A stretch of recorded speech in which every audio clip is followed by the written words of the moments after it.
Hey guys, this is Mycket. Just going to do a war recap of the last war versus PH Republic. This is, we pulled it out 78-73. It was an exciting one, very exciting. Had a lot of really good attacks. Had some that really went sideways, so it was exciting to be able to pull it out anyways. But had some good ones to offset that. Just to give you an idea of the overview of this enemy team, it's basically based in the Philippines, and they, according to their thing, they were undefeated. They had 104 wins. It said 102 victories, undefeated. I'm not sure quite what that means. Their top guy didn't end up doing their second attack, although he got 0 on the first one. Although there were ones for him to hit. They didn't have a few guys didn't attack and so forth.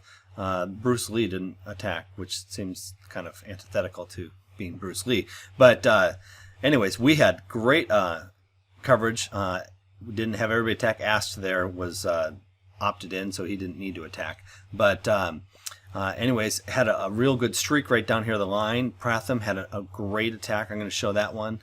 Some other ones here that were really good. Nordy, Kudos, J-Dog, and Al all pulled at the end there. But had a lot of good attacks early on, which really kind of set us up for that point of view. But this is why I wanted to say it was exciting towards the end there. We had 21 3-stars. They had 18. That made a difference, but also the fact that they had a lot of trouble cleaning up ones at the end, and you can see we had a lot of good stops there, even on some of their higher guys. J-Dog holding their number 2 just a 1-star, and then going up and picking up one on number 1 himself. Gallo had a couple of holds right there at the end. Let's see at least 4 that are right off the top there. Xanadu had a couple, so it was exciting. They were having a lot of trouble closing them out. So let's go through a few here. I think what I'll do is I'll start. I told you I would hit Pratham's here, which I heard tell that perhaps Bad Boy did the attack. I'm not sure, but anyways, it's under Pratham's account. I'm going to assume that it was still amazing from 23 up on 20. So 3 up, and so this is going to be a dragon attack. It's a fun one to watch, though, because it doesn't quite go. You see, you just make lemons with lemonade sometimes of how it goes. Going to do the triple lightning spell there. Triple lightning spell of basically anything above a level 3 lightning spell, I believe, can take down a level 6 AD, if I got my numbers right. When you try and do two lightning spells and a quake, then it gets trickier. Puts 2 poison spells down just to take out that dragon a little bit faster, save his dragon. That's optional of how, or it's your option of how you want to do that. You can do that with.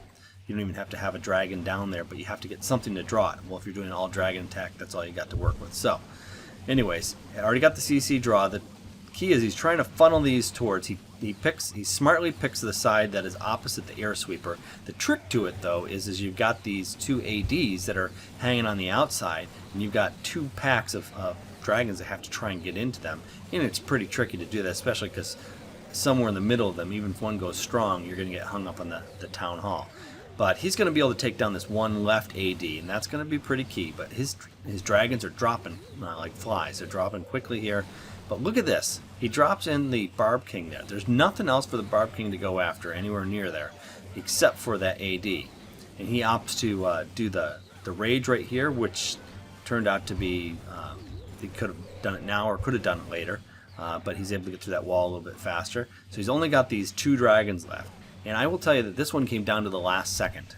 There, at least from what I saw in the replay, it's got maybe 1 second left. Couldn't have been much more than that. So I think it went off at like 3:28 or something, so 3:29. But this Barb King keeps working his way towards the middle here, and that lonely AD right there in the middle. And that dragon is just kind of wandering the outside. He lost his second dragon, but he still has 1 left. He doesn't have his rage left on his Barb King, but he's only getting hit by a cannon and a whiz tower, and that other king doesn't quite come over. So he takes down the AD, and that's going to be key because, I mean, you already know this ends up at 3 stars, but when you're watching this, you don't necessarily know. So I'm just going to speed through this a little bit because you kind of know what the dragon's going to do here. It's kind of fun to watch him poke around here and take down each one of these ones all by his lonesome. But the key to this is that there are no buildings left that can hit the dragon except that whiz tower, and the whiz tower just can't do much damage on him. Just not enough damage. So anyways, a great attack.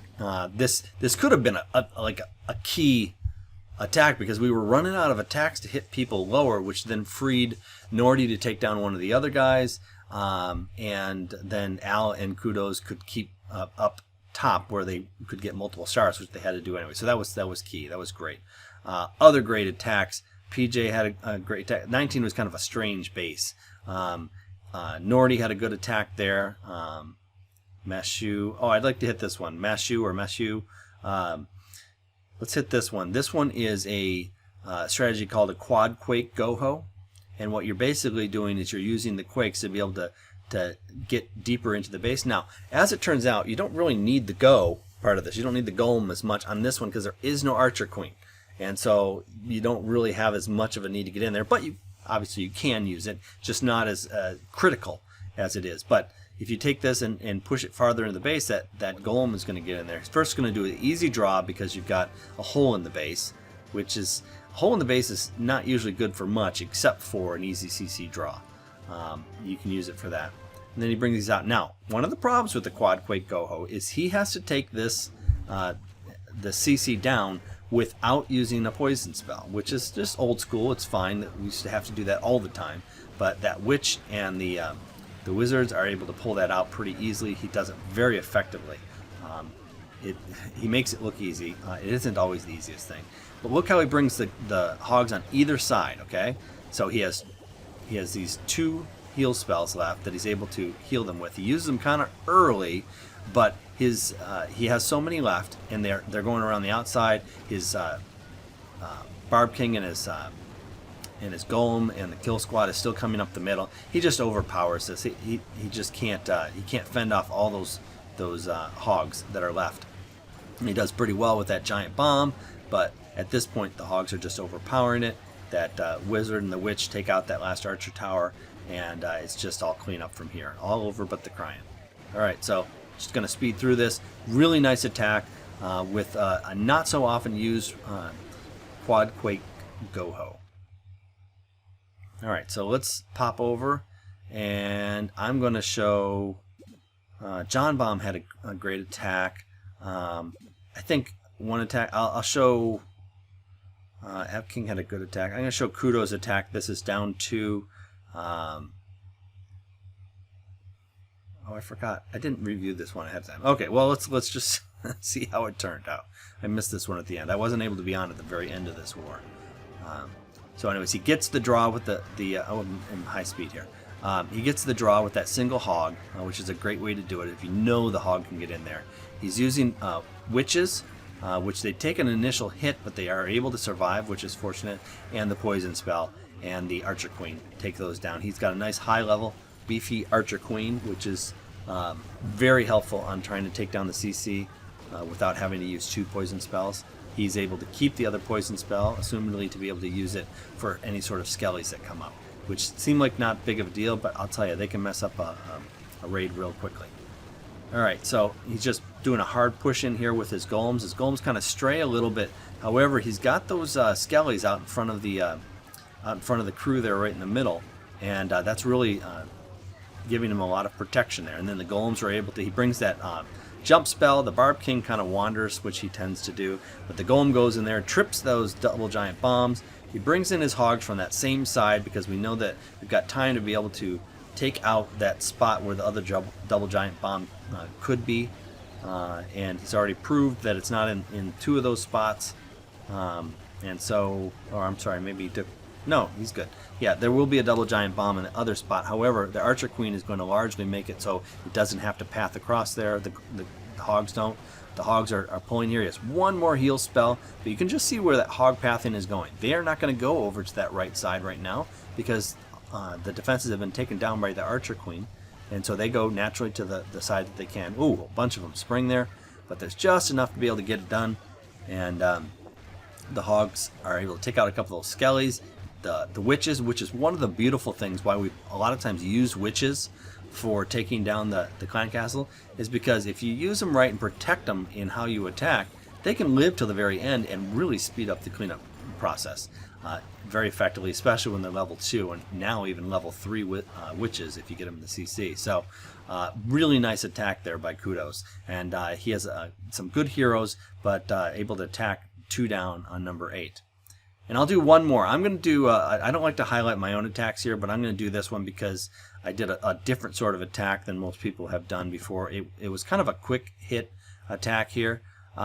Basically what I'm going to do is I use those quad quakes, and it's very spell heavy on the front end if it goes the way it's supposed to. Basically, I'm going to use one poison spell there. You can opt to be able to have two. Quad quake. You bring a rage and a heal spell. And my Barb King is not super high level. My Queen is about as high as it goes there for Town Hall 9. And what I'm going to do is basically take out 2 of these ADs with these spells, and then just let 3 hounds do their work on the back end with the loons. So let's run through this one. Basically, going to drop in that golem there, and a couple of whizzies just to kind of start making that funnel on the other side as well. I calculated out exactly where I could keep those whizzies out of the range of everything while the golems were there. Now here's a key thing. Once I drop that, and be very careful how you drop that, you got to get them right where you want it. It has 8 spaces wide, which means if you want it 4 in one way, you have to be able to lean over enough. But these golems redirect. This is what's key. They redirect to the middle, but I've already taken out the outsides with them, rather than starting them in the middle and then having trouble with the funnel. And then here's where I drop the heal so that I can enrage that Barb King, and those 2 ADs are now gone. That's all that's left. And now I can actually start the next part of the raid here. I bring that hound from way across there, and I bring one from down there. And then just kind of surgically deploy these loons. I have a couple of a couple of haste spells, at least one there left, and a poison spell. And I don't think I even end up using the poison spell.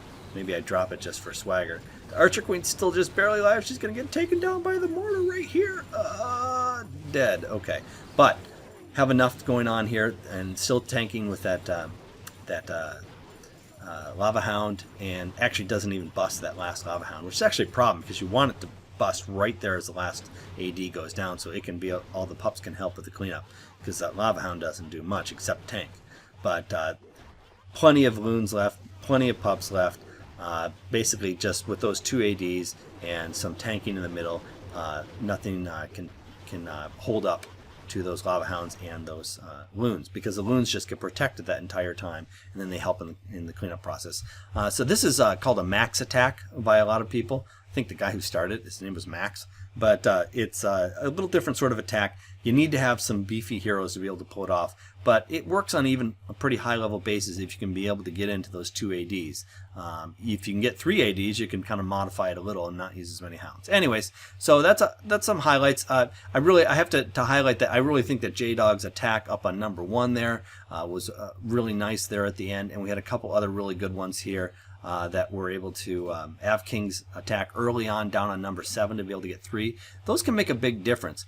Even like in some of the lower areas, you don't think it's that big of a deal, but it is a bigger deal. If you're able to knock out these 3s, then it allows everybody else who's focused on those, focused on trying to attack people. They don't even have to bother with attacking on that and having a win or fail. They can attack the next one, which if nothing else, they can get 2 or 3 stars on. So if we knock out those early on, it really bodes very well for the clan. And now their side had some as well too, so it's hard to tell early on, but we were able to pull it out 78, 73. Nice job, Titans, with the 5 win streak here, and let's keep it up. Make sure that you like and subscribe, and go Titans.